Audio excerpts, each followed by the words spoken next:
আসসালামু আলাইকুম সুপ্রিয় দর্শক, সবাইকে আমন্ত্রণ জানাচ্ছি ঝিনাইদহ আপডেটে। সাথে আছি আমি শারমিন আরা। দর্শক, আপনাদের অবগতির জন্য জানাচ্ছি, আপনারা সকলেই জেনেছেন ইতিপূর্বেই যে আমাদের ঝিনাইদহে আসন্ন যে 8ই মে উপজেলা নির্বাচন অনুষ্ঠিত হতে চলেছে। তারই ধারাবাহিকতায় ভাইস চেয়ারম্যান পদে যারা পদপ্রার্থী তাদেরকে আমি এক একে আপনাদের মাঝে তুলে ধরেছি। আমি পেয়েছি আমাদের মাঝে এই মুহূর্তে আরেকজন পদপ্রার্থী আছেন, ভাইস চেয়ারম্যান পদপ্রার্থী ঝিনাইদহ উপজেলা সদরের থেকে মোহাম্মদ রতন। তিনি মাইক প্রতীক নিয়ে লড়ছেন ঝিনাইদহে। তরুণ, তিনি যুবক, তিনি তরুণদের হাতে নতুন যে উন্নয়নের যে ধারা অব্যাহত চলছে আমাদের মাননীয় প্রধানমন্ত্রী জননেত্রী শেখ হাসিনার, তরুণদের হাতে গেলে কতটুকু উন্নয়ন হবে আমাদের ঝিনাইদহে সেটা আপনাদের মাঝে তুলে ধরবো। এবং মোহাম্মদ রতন আমাদের সাথে আছেন, আজ তার সাথে কথা বলবো এবং নির্বাচন নিয়ে তার কাছ থেকে কিছু নতুন তথ্য আপনাদেরকে দেওয়ার চেষ্টা করব। যে যেখান থেকে দেখছেন অবশ্যই নিউজটি শেয়ার করে সবাইকে দেখার সুযোগ করে দেবেন, আমাদেরকে তথ্য প্রচারে সহযোগিতা করবেন। আমরা কথা বলবো মোহাম্মদ রতন, যিনি মাইক প্রতীক নিয়ে লড়ছেন উপজেলা নির্বাচনে, ভাইস চেয়ারম্যান পদপ্রার্থী তিনি। আসসালামু আলাইকুম। ওয়ালাইকুম আসসালাম। কেমন আছেন? এই তো আছি, ভালো আছেন? রতন ভাই, আপনি মাইক প্রতীক নিয়ে লড়ছেন উপজেলা নির্বাচনে, ভাইস চেয়ারম্যান পদপ্রার্থী। আপনি প্রথমেই জানতে চাই, ঝিনাইদহে আপনার অবস্থান কেমন মনে হচ্ছে? ঝিনাইদহে আমার অবস্থান এখন বর্তমান আমি মনে করছি সবচেয়ে 1 নম্বরে আছি আমি। কারণ পূর্ব অঞ্চলে আমার 9টা ইউনিয়ন, পূর্ব অঞ্চলে আমি একাই ক্যান্ডিডেট। এই ঝিনাইদহ টার্মিনালের থেকে শুরু করে এই অঞ্চলের ভিতরে আমি শুধু একমাত্র ক্যান্ডিডেট। আশা করা যায় আল্লাহর রহমতে আমি জয় হব। আমি এই ঝিনাইদহ থেকে যত লোক ঢাকায় যায় সবার আমি উপকার করি। আমার এলাকা পোড়াহাটি ইউনিয়নে যত মানুষ আছে সবার আমি উপকার করি। পূর্ব অঞ্চলে যত মানুষ আছে আমার সবার সহযোগিতা হাত বাড়াই। এবার ঈদেতেও আমি অনেক মানুষের অনেক অনুদান দিয়েছি। ঝিনাইদহ জেলার ভিতরে আমি মোটামুটি এমন কোনো জায়গা নেই যে আমার কোনো অবদান নেই। তবে আল্লাহর রহমতে আমি যদি ভাইস চেয়ারম্যান ক্যান্ডিডেট, পূর্ব অঞ্চলের একমাত্র ক্যান্ডিডেট, 50 বছরে এই অঞ্চলেতে কোনোদিন ভাইস চেয়ারম্যানই কোনো ক্যান্ডিডেট হয়নি, এই আমি সর্বপ্রথম। তো যাই হোক, আমি ঝিনাইদহ সদর উপজেলাবাসীর কাছে সর্বোচ্চ দোয়া চাই, সবাই যেন আমার মাইক মার্কায় ভোট দিয়ে সবাই জয়যুক্ত করেন। আমাদের পোড়াহাটি উদয়পুর বারৈখালীর মাঝখানে একটা ব্রিজ আছে, সেই ব্রিজটা আল্লাহ যদি সহায় থাকে, আমি যদি সেই পরিবেশ লাইনঘাট করে ফেলেছি, আমি সেই ব্রিজটাও করে দেবো। আর মোটামুটি এদিকে যত রোডঘাট আছে আমি অনেক কাজ করি, আরও অনেক কাজ করে দেবো। আল্লাহ যদি আমার সহায় থাকে, আমি যদি ভাইস চেয়ারম্যান হতে পারি, আমি তরুণ সমাজসেবক। আমি এই পার্টি অফিসের সামনে আমার চাচা মুক্তার ছিল, সে সারা জীবন রাজনীতি করেছে, যুবলীগের সেক্রেটারি ছিল ঝিনাইদহ সদর থানার। আমি যুবলীগের ঝিনাইদহ সদর থানার সদস্য। আল্লাহর রহমতে আমি যদি পাশ করতে পারি, এই ঝিনাইদহ যুবলীগ, ছাত্রলীগ, আমার যত গ্রুপ আছে আমি সমস্ত গ্রুপের সর্বোচ্চ আমার হাত ধরে আমি শক্তিশালী যাতে করতে পারি। আমি সবার কাছে দোয়া চাই, আমার মাইক মার্কায় আমি ভোট চাই।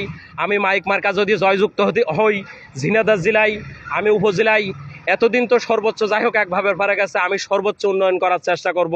আর আমার পূর্ব অঞ্চলবাসীর কাছে আমার সর্বোচ্চ দাবি, আমি একমাত্র ক্যান্ডিডেট, 50 বছরের ভিতরে এই অঞ্চলে কোনো ক্যান্ডিডেট হয়নি, আমি শুধু একমাত্র ক্যান্ডিডেট।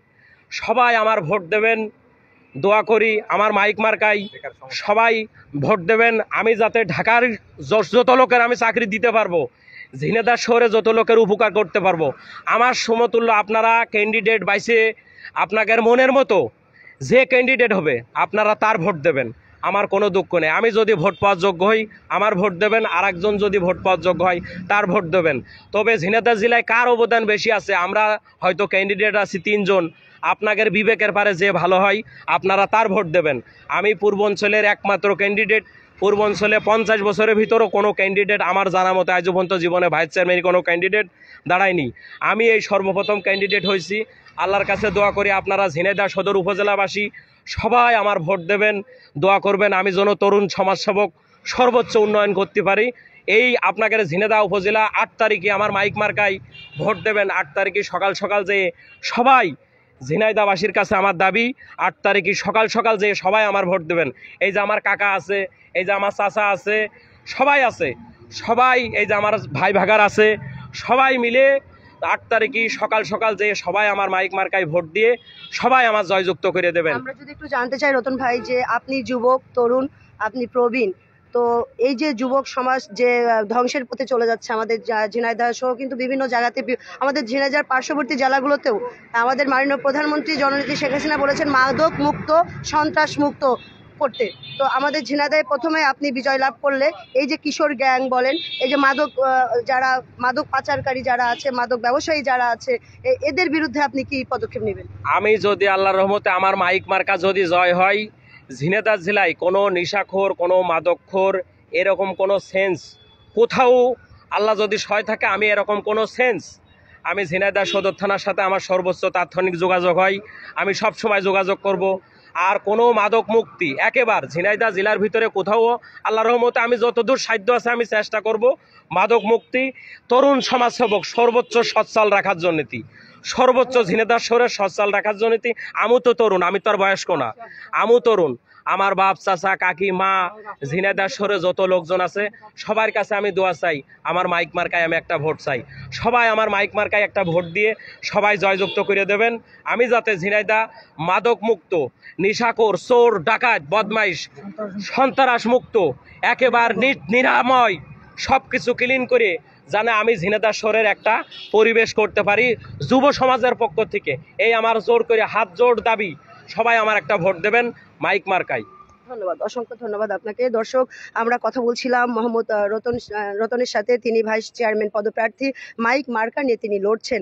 যেমনটি তিনি বলছিলেন, আপনারা শুনছিলেন, মোহাম্মদ রতন কিন্তু বলছিলেন যে ঝিনাইদহে তিনি যুবক, তার এলাকা থেকে তিনি এই প্রথম ভোটে দাঁড়িয়েছেন, নির্বাচনে দাঁড়িয়েছেন, এবং তিনি যে সাহস দেখিয়েছেন আসলেই সেজন্য তাকে ধন্যবাদ জানানো উচিত। আমাদের ঝিনাইদহবাসী যারা আছেন, যারা তরুণ আছেন এবং যারা সব শ্রেণী সর্বস্তরের মানুষ আছেন, সকলের কাছে তিনি ভোট ভিক্ষা চেয়েছেন, ভোট প্রার্থনা করেছেন, এবং তিনি জানিয়েছেন তার এই বয়সে তিনি যতটুকু পারেন সর্বোচ্চ দিয়ে তিনি ঝিনাইদহবাসীর উন্নয়নের জন্য কাজ করে যাবেন, এবং মাননীয় প্রধানমন্ত্রী জননেত্রী শেখ হাসিনার উন্নয়নের ধারাকে তিনি অব্যাহত রাখবেন, এবং বঙ্গবন্ধু সোনার বাংলা গড়তে তিনি সহযোগিতা করবেন, এবং ঝিনাইদহ মাদক মুক্ত, সন্ত্রাস মুক্ত করবেন তিনি, এবং তার যতটুকু ক্ষমতা আছে সর্বস্ব যে তিনি করবেন। তিনি প্রতিনিধিত্ব না হয়েও অনেক সময় অনেক সেবামূলক কাজের সাথে তিনি জড়িত, এমনটি তিনি জানাচ্ছিলেন। দর্শক, এই ছিল সর্বশেষ নির্বাচনের তথ্য।